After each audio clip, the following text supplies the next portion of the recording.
Et alors pour ça, on a de la chance ce matin, puisqu'en fait, on a avec nous le professeur Arnaud Bonnard, qui est un chirurgien viscéral et qui a mis en place des protocoles de RAC en pédiatrie et qui va pouvoir nous donner l'œil du chirurgien sur cette optimisation de la prise en charge des patients.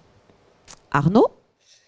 Donc, merci beaucoup pour cette invitation. C'est un honneur et un plaisir d'être avec vous ce matin. On a parlé de réhabilitation améliorée. Moi, j'aime bien employer le terme de réhabilitation accélérée parce que c'est vrai que finalement, l'objectif final de cette prise en charge, c'est, on a bien dit, effectivement, améliorer la prise en charge des patients, tant au niveau de la douleur que des suites post-opératoires, mais c'est bien malheureusement aussi parler en termes de durée d'hospitalisation et de turnover au niveau des lits et d'occupation des lits. Et donc, c'est dans ce sens-là, nous, on a travaillé et on a commencé à travailler il y a très longtemps maintenant, à partir des années 90-95, au moment de l'arrivée de la chirurgie mini-invasive en chirurgie pédiatrique, sous l'impulsion de notre patron actuel, qui est le professeur Algonemi, et puis du professeur Delagosi.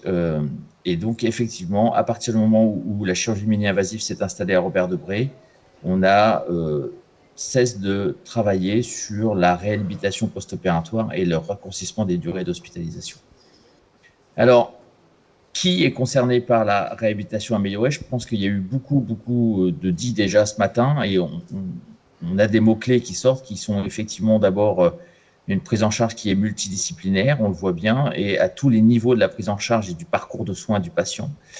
Et il me paraît très important également d'impliquer évidemment les infirmières, et en particulier les infirmières dès la salle de réveil, et même dès l'unité d'hospitalisation, si on admet que l'enfant est admis le jour même de l'intervention chirurgicale, et l'infirmière après la chirurgie. Et on a malheureusement, et c'est du vécu, et on va parler un petit peu de concret, on a malheureusement eu des discours d'infirmières ou de médecins en préhospitalisation ou dans la salle de réveil qui ont, on va dire, fait péricliter le programme de réhabilitation accélérée ou améliorée avec des parents qui tout de suite ont pris conscience de la lourdeur de la chirurgie et de la difficulté de pouvoir rentrer à la maison dans ces conditions, etc., pour des mots qui avaient été lâchés effectivement dans le couloir au cours de l'hospitalisation préopératoire ou en salle de réveil. Donc on voit bien que concrètement, cette prise en charge de réhabilitation améliorée après chirurgie, elle naît dès le début et dès l'entrée du patient en hospitalisation, mais aussi dès la sortie du patient du bloc opératoire en salle de réveil, avec tout ce qui va être dit aux parents et à l'enfant.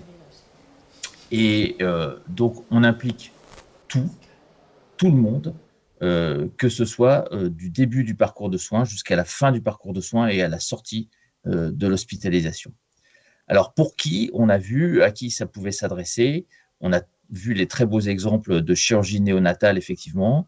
Là encore, et je vais parler un petit peu d'expérience. Par expérience, la RAC chez l'enfant marche moins bien chez l'adolescent que chez les nouveau-nés et la chirurgie néonatale.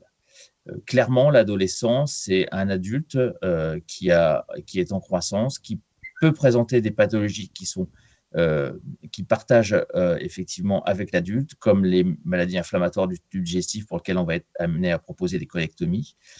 Et ces enfants-là, effectivement, par expérience, sont moins bons candidats à la RAC, probablement à cause de l'anxiété qu'on a vue, qui a très bien été développée par les intervenants précédents. Et on a de meilleurs résultats pour la chirurgie néonatale et la chirurgie, on va dire, un peu plus avancée dans l'enfance, autour de 4-5 ans. Donc, pour qui, je dirais, tous les enfants sont potentiellement candidats à la réhabilitation améliorée après chirurgie. Pour la chirurgie néonatale à proprement parler, où il s'agit d'opérer des malformations congénitales, on va appliquer des principes de RAC, mais clairement, on aura du mal à diminuer les durées d'hospitalisation parce qu'effectivement, ces pathologies sont inhérentes et restent très dépendante de la façon dont on va reprendre l'alimentation et de la façon dont on va conduire l'autonomisation digestive chez ces patients.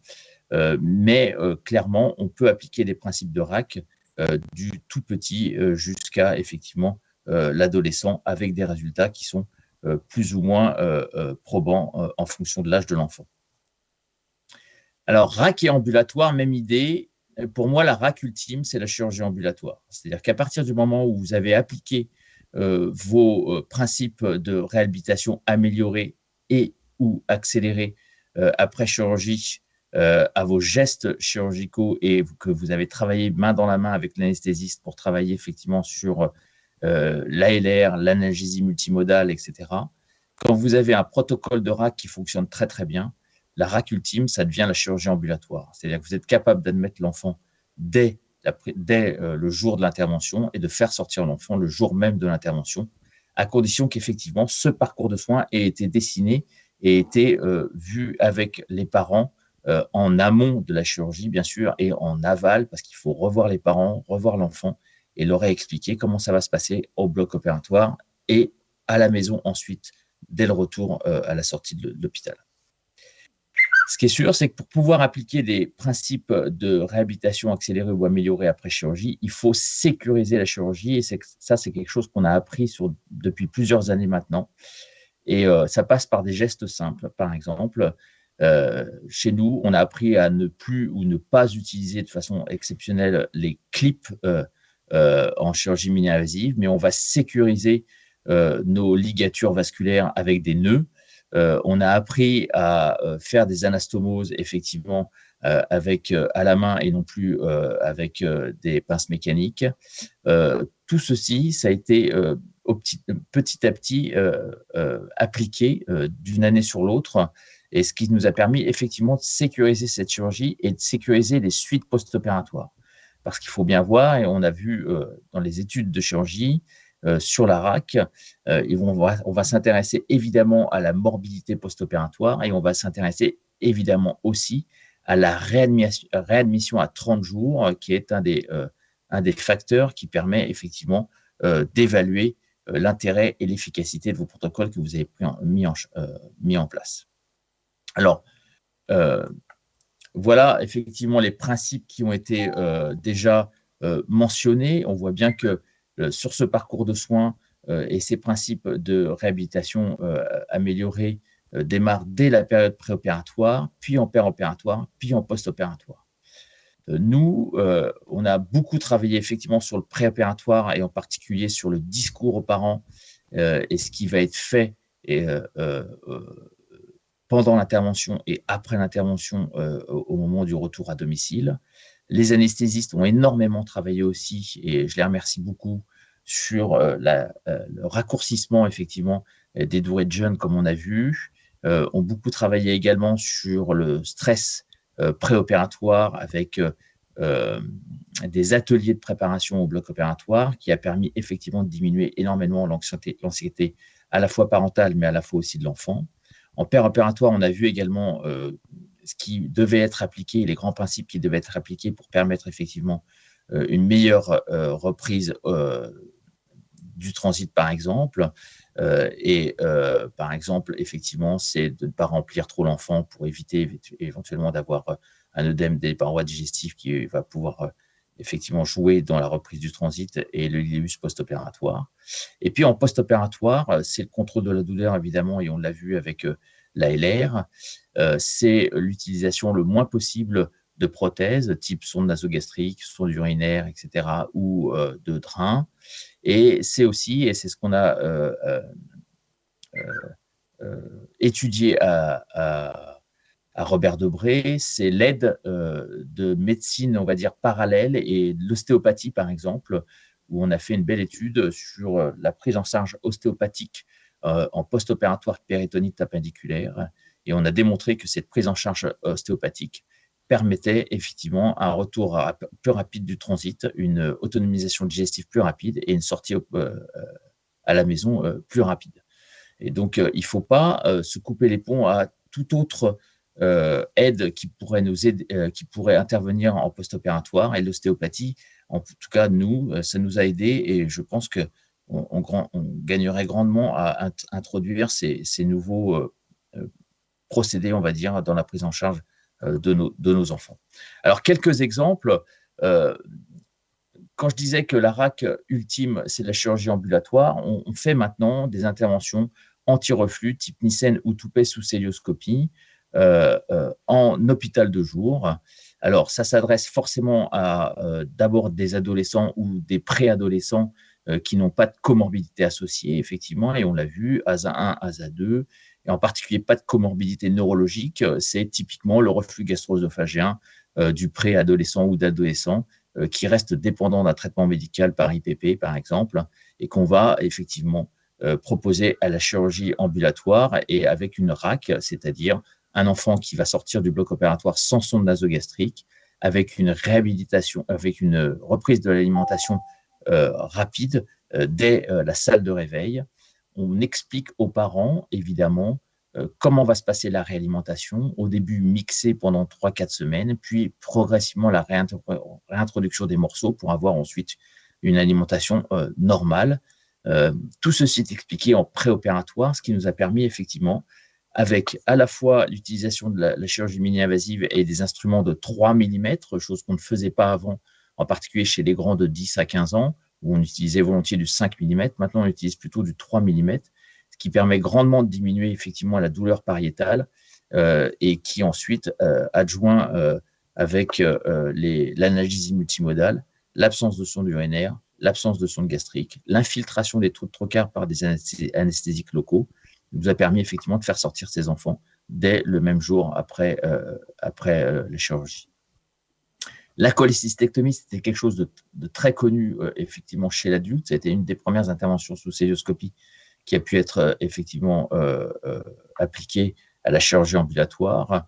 Nous, on a une grande population d'enfants drépanocytaires pour lesquels on peut appliquer ces préceptes de réhabilitation améliorée, en tout cas d'hôpital de jour, puisqu'il faut les transfuser en préopératoire, les échanger éventuellement, les hyper-ratés, les hyperoxygénés.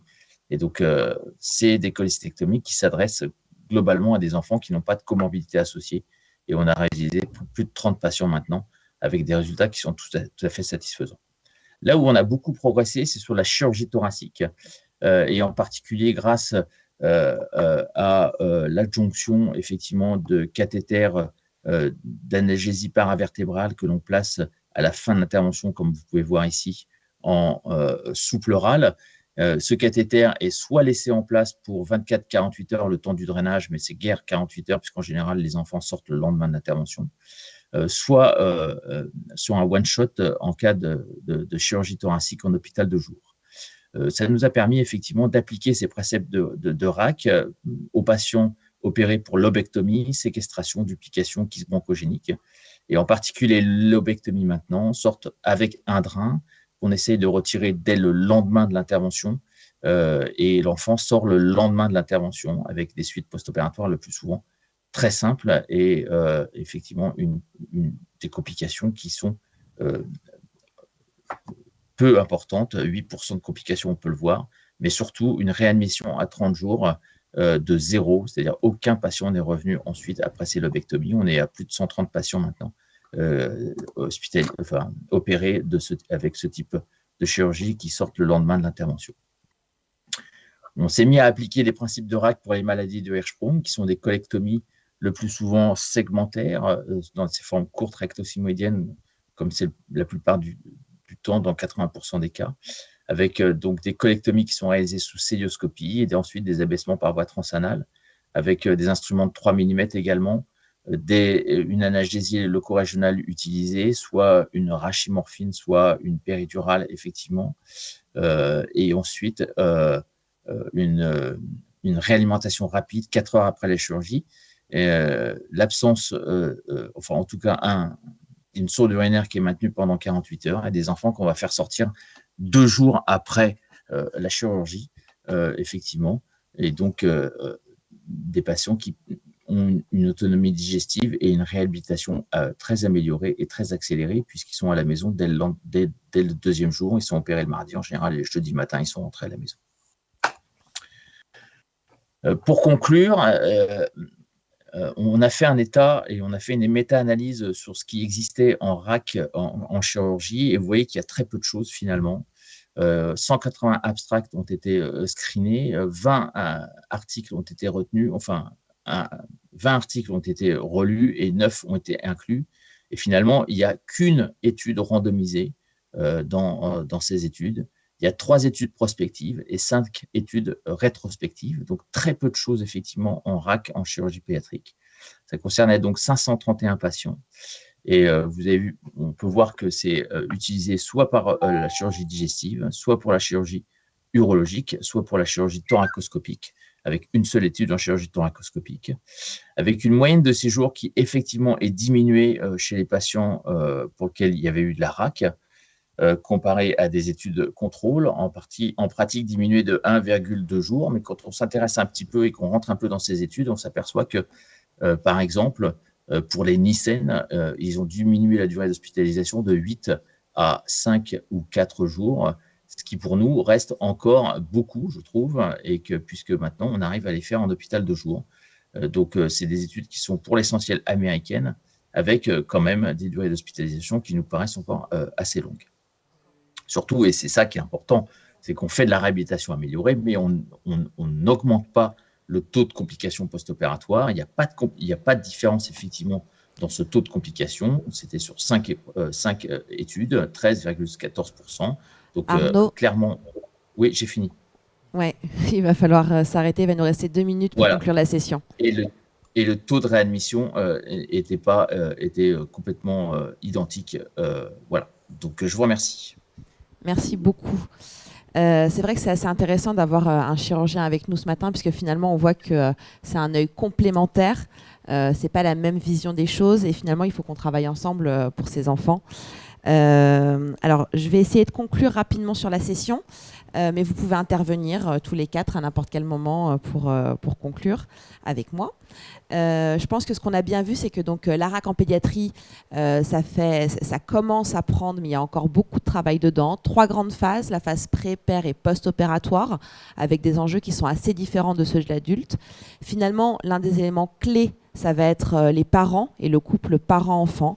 Donc il va falloir particulièrement s'occuper, informer correctement. Et puis derrière, en fait, c'est l'ensemble des protocoles qu'il va falloir donc